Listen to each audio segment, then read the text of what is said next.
연세중앙교회의 윤석전 목사님의 기독교 안에 있는 미신의 전통을 타파하라, 그리고 당신을 성공시켜라 책 2권을 함께 소개합니다. 믿음으로 산다는 것은 과연 어떤 것인지 한번 들어보세요.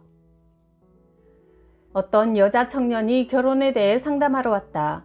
목사님, 한 남자는 서울대를 나오고 직장이 참 좋은데 예수를 안 믿어요. 두 번째 남자는 돈이 많아서 좋은 집과 좋은 차를 가지고 있어요. 그런데 이 사람도 예수를 안 믿어요. 세 번째 남자는 너무 가난해요. 그런데 신앙은 좋아요. 이 셋 중에 아무래도 서울대학교 나온 사람이 제일 좋겠죠. 아마 하나님께서 나를 그 집에 선교사로 보내려고 하시는 것 같아요. 상담을 하러 온 것이 아니라 자기 나름대로 벌써 결론을 내리고 찾아왔다. 그래서 내가 말했다. 얘야, 세 번째 남자를 택해라. 비록 돈이 없고 빈털털이라도 믿음이 있어야 최후에 후회하지 않는다. 성경에 믿지 않는 자와 혼인하지 말라고 하지 않았니? 불신자와 결혼해서 그 집 사람들을 구원시키려 하지 말고 신자와 결혼해서 믿음의 가정을 이룬 다음에 더 많은 사람을 전도하는 것이 더 낫단다. 그러자 이 처녀는 아무래도 목사님이 잘못 생각하시는 것 같아요. 첫 번째가 제일 좋은 것 같은데 이 사람과 결혼할래요. 그리고는 그 남자와 결혼한 뒤 선교사 노릇은커녕 남편이 교회도 못 나가게 하는 바람에 자기 믿음도 다 잃고 말았다.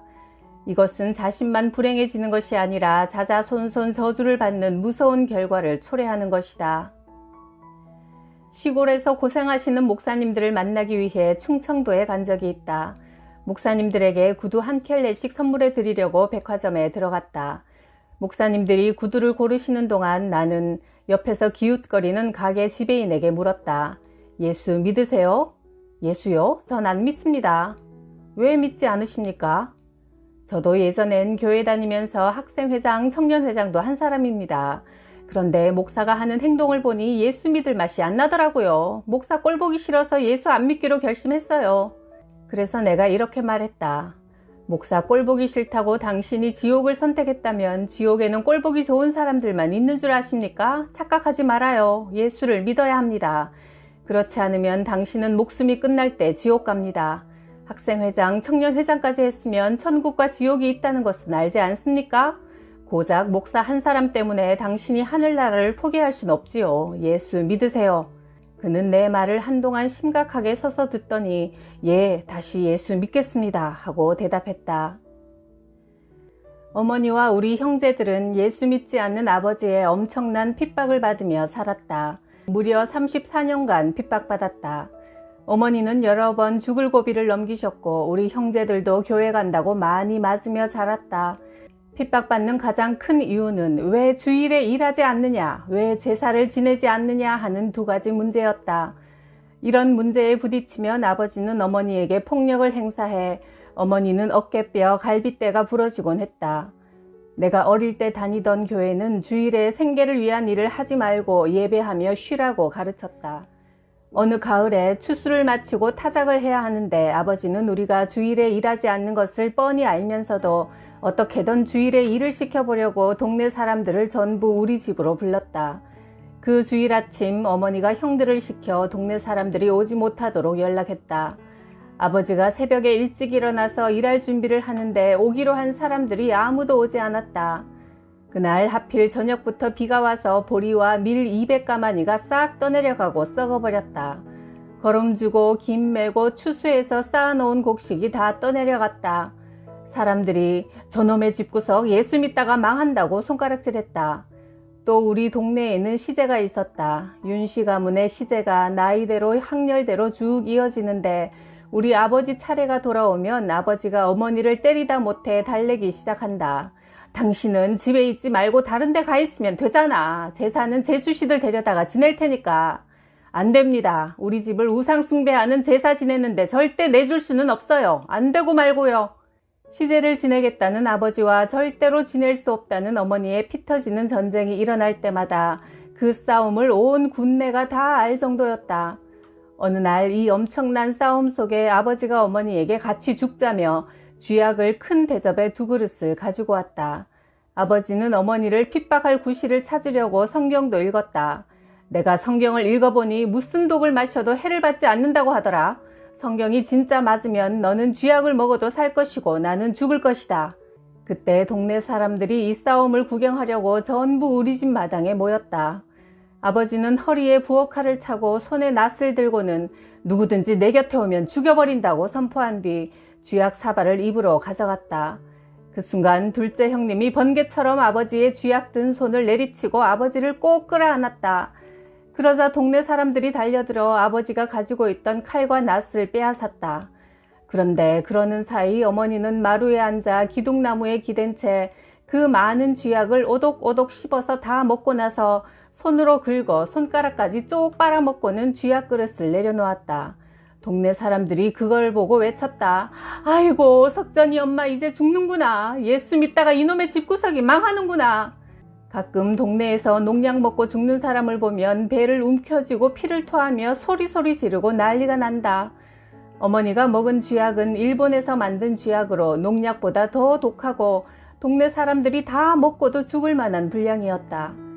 그 시대에 일본에서 대학을 졸업한 집안 어른이 한 분 계셨는데 어떻게 이런 일이 있을 수 있냐며 쥐약 사발에 혀를 갖다 댔다가 그 자리에서 혀가 부르터버렸다. 동네 어른 한 분도 혹시나 하는 호기심에 혀를 댔다가 부르터버렸다. 어머니가 그런 독한 쥐약을 한 사발이나 먹었으니 속이 얼마나 뒤집어지겠는가. 그런데 어머니는 아무렇지도 않은 듯 조용히 앉아서 동네 사람들이 다 보는 앞에서 계속 웃고만 계셨다. 어머니가 한참을 고요히 앉아있다가 방으로 들어가자 동네 사람들은 이제 죽으러 가나보다 하고 쑥덕거렸다. 시간이 지나서 아버지도 집안 어른들도 동네 사람들도 어머니가 죽었을 거라고 생각하고 방문을 열어보니 어머니는 기도하고 계셨다. 신기하게도 하루가 지나고 이틀이 지나고 사흘이 지나도 어머니는 죽지 않고 멀쩡했다. 이 일이 내가 초등학교 4학년 때 일어난 일인데 어머니가 2005년도에 소천하셨으니 쥐약을 먹고도 얼마나 건강하게 오래 사셨는가. 하나님 말씀대로 영혼 구원을 위해 마귀와 한판 영적 싸움을 벌일 때는 무슨 독을 마셔도 해를 입지 않은 것이다. 믿는 자들에게는 이런 표적이 따르리니 저희가 내 이름으로 귀신을 쫓아내며 무슨 독을 마셔도 해를 받지 않으며 병든 사람에게 손을 얹으면 나을 것이다. 마가복음 16장 17절. 어머니가 쥐약을 먹고도 죽지 않자 동네 사람들이 진짜로 하나님은 살아계시는구먼 하면서 하나님과 어머니의 신앙을 인정했다. 그리고 그동안 어머니에게 예수에 미친 나쁜 년, 못된 년 하면서 욕을 했었는데 그 쥐약 사건 이후로는 우리 어머니에게 잘못하면 하나님께 벌받는다며 절대 함부로 하지 않았다. 하나님은 안식일을 거룩하게 지키고 우상 숭배하지 말라고 하셨다. 그런데 만약 어머니가 적당히 타협하며 주일에 일하고 제사도 지내면서 예수를 믿었다면 우리 어머니는 쥐약 먹었을 때 분명히 죽었을 것이다. 어떤 핍박에도 굴하지 않고 끝까지 하나님 말씀대로 산 자에게 무슨 독을 마셔도 해를 입지 않는다는 말씀이 그대로 이루어진 것이다. 우리 동네에 지금도 이 사건의 증인들이 남아있다. 그렇게 핍박하던 아버지도 결국은 예수 믿고 구원받아 천국 가셨다. 다른 신에게 굴복하지 않고 오직 하나님만 붙들며 하나님 말씀을 끝까지 지키는 자에게 하나님은 반드시 승리를 주신다. 마귀가 어찌 해볼 수 없는 사람이 주를 위해 죽기로 작정한 사람이다. 마귀가 가진 최고의 무기가 사망, 죽이는 것인데 예수를 위해 죽기로 작정했다면 마귀가 그를 이길 수 없는 것이다. 이 세상에서 목숨을 걸고 죽음을 각오하고 할 만한 일은 신앙생활밖에 없다. 죽어도 꼭 해야 할 일은 예수에 대한 믿음을 지키고 천국 가는 것이다. 이런 사람을 세상이 어떻게 감당하겠는가? 우리는 이 힘을 하나님으로부터 공급받기 위해 기도해야 한다. 기도로만 그 힘을 얻어낼 수 있기 때문이다. 마귀는 어떻게든 우리를 속이고 죄짓게 만들어 지옥으로 끌고 가려고 한다. 마귀의 계략을 확실히 알고 대적하여 내 영혼을 보전하는 것, 그것만이 우리가 살 길이다. 우리의 싸움은 혈과 육을 가진 인간을 상대로 하는 것이 아니라 이 어두운 세계의 지배자들과 하늘에 있는 악한 영들을 상대로 하는 것이다. 그러므로 하나님이 주시는 무기로 완전 무장하라. 에베소서 6장 12절 13절. 어떤 부잣집 사모님과 상담을 한 적이 있다. 목사님, 제가 하는 말을 절대로 비밀로 지켜주셔야 합니다. 저는 도벽이 있어요. 아니 자매님, 그게 무슨 말입니까? 저는 어찌된 일인지 슈퍼마켓에 가서도 몰래 물건을 훔쳐야 속이 시원해요. 돈이 없어서도 아닌데 왜 그런지 모르겠어요. 이래서는 안 된다고 끝없이 결단하지만 저도 모르게 자꾸 훔치게 돼요. 그렇소. 그러면 당신 속에 해서는 안 된다는 지식은 있지만 그 지식대로 살 수 있도록 힘을 공급받아야 합니다. 그 후 그녀는 내 조언대로 열심히 기도하고 금식하고 예배의 자리를 지키며 하나님의 말씀을 잘 듣더니 결국 그 원수 같은 도벽을 끊고 자유로워졌다. 이처럼 성령의 능력을 공급받아야 하나님 말씀대로 살 수 있다. 이 땅은 제한적인 세상이라 육신을 망치는 일은 70년, 80년, 길어야 100년만 지나면 끝나지만 당신의 영혼을 망친다면 영원한 파멸을 피할 수 없다. 그러므로 우리는 주여 나는 할 수 없사오니 나를 도와주시옵소서 하고 기도해야 하는 것이다. 교인들까지 멋모르고 따라하는 세상 풍속, 미신 행위들이 많다. 그중 하나가 돌잡이다. 아기가 1살이 되면 돌상을 차려놓고 돌잡이를 한다. 실을 잡으면 오래 살고 돈을 잡으면 부자가 되고 붓을 잡으면 학자가 된다고 해서 아기가 무엇을 잡을까 기대가 대단하다. 또 요새는 마이크를 잡으면 연예인이 되고 청진기를 잡으면 의사가 되고 마우스를 잡으면 컴퓨터 기술자가 된다고 한다. 재미삼아 하는 이런 전통도 장래를 점치는 미신적 행위다. 사람의 생사화복은 하나님께서 주관하신다. 진정 아이의 행복을 원한다면 어릴 때부터 성경을 쥐어주고 하나님의 말씀으로 양육해야 할 것이다. 케이크에 초를 켜는 것도 중세 독일에서 촛불을 켜놓고 복을 비는 데서 시작되었다. 촛불을 끄기 전에 소원을 빌라고 하는 것도 위험한 미신적인 행위다. 소원은 오직 하나님께만 빌어야 한다. 이렇게 악한 영들은 전통을 타고 들어온다. 성도들은 악령을 불러들여 섬기는 이런 전통들을 맹목적으로 따라해서는 안 되며 영적으로 잘 분별해야 할 것이다. 내가 젊은 날 군대 갔더니 나보다 계급이 하나 높은 상사가 야, 담배 한 대 피워도 괜찮아. 담배 핀다고 지옥 가냐? 하면서 워커발로 다리를 툭툭 차며 담배를 피우라고 위협했다. 무릎에서 피가 나도록 두들겨 맞았지만 나는 피를 흘리면서도 이렇게 말했다. 나는 술 마시지 않고 담배도 안 피우기로 결심했습니다. 첫째 이유는 내가 하나님 앞에 죄를 짓는 것 같은 기분이 들기 때문이고 두 번째는 내 자존심 때문입니다. 오늘까지 안 피웠던 담배를 당신이 피우라고 한다고 피우겠습니까? 나는 절대로 나의 생각을 꺾을 수 없습니다. 그 이후에도 고참들이 나를 그렇게 두들겨 팼지만 단 한 번도 그들의 요구를 용납하지 않았다. 그 이유는 하나님을 사랑하고 나를 사랑했기 때문이다. 자기 영혼을 사랑하는 사람은 잠시 몸이 편하고 즐겁기 위해서 죄를 용납하지는 않는다. 차를 타고 가다가 라디오에서 나오는 상담 내용을 들었다. 저는 종갓집 맏며느리인데 명절 때만 되면 제사 문제 때문에 항상 마음이 불안하고 너무 힘듭니다. 우리 남편과 시댁은 제사 지내는 것을 생명을 걸고 합니다. 저는 어떻게 해야 하나요? 그러자 상담하던 목사가 이렇게 대답했다. 자매님, 하나님께서 불화를 원하시겠습니까? 화목을 원하시겠습니까? 하나님도 가족과 대립하고 싸우는 것을 원치 않으실 겁니다.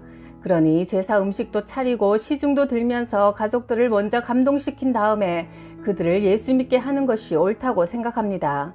걱정하지 말고 제사 지내시고 그 대신 마음속으로는 주님을 사랑해야 합니다. 어떤가? 그럴듯한가? 그러나 이것은 성경과 완전히 다른 소리다. 예수께서는 말씀하셨다. 내가 세상에 화평을 주러 온 줄로 생각하지 말라. 화평이 아니요 검을 주러 왔노라. 내가 온 것은 사람이 그 아비와 딸이 어미와 며느리가 시어미와 불화하게 하려 함이니. 마태복음 10장 34, 35절. 하나님의 말씀대로 살려고 할 때 가장 가까운 가족들과 먼저 영적 싸움이 일어난다는 말씀이다.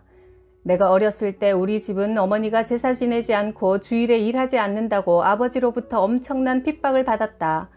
아버지에게 맞아서 어머니 몸이 성할 날이 없었다. 사람들은 그런 우리 집을 보고 예수 믿는 사람이 덕이 안 된다고 손가락질했다. 어떻게 보면 가족과 불화하면서 하나님 말씀을 지키는 것이 본이 되지 못하고 오히려 가족 구원을 막는 것 같이 보인다. 그래서 가족들과 화목하기 위해 죄와 타협하는 것이 옳은 것처럼 보일 수도 있다. 하나님 말씀을 지키려고 할 때 인간과 일어나는 불화는 의를 위해 핍박을 받는 것이기에 하늘에서 상이 있다. 그러나 하나님과 생기는 불화는 심판을 피할 길이 없다. 인간과는 아무리 불화할지라도 하나님과는 반드시 화목해야 한다. 주 예수를 믿으라. 그리하면 너와 네 집이 구원을 얻으리라. 사도행전 16장 31절. 우리 아버지가 가족들이 예수 믿는다고 그렇게 핍박했지만 결국에는 예수 믿고 돌아가셨다. 사람과 불화할지라도 끝까지 하나님 말씀을 지키고 뜨겁게 주님을 사랑하는 자에게는 하나님께서 그를 핍박하던 가족들까지 구원해 주신다.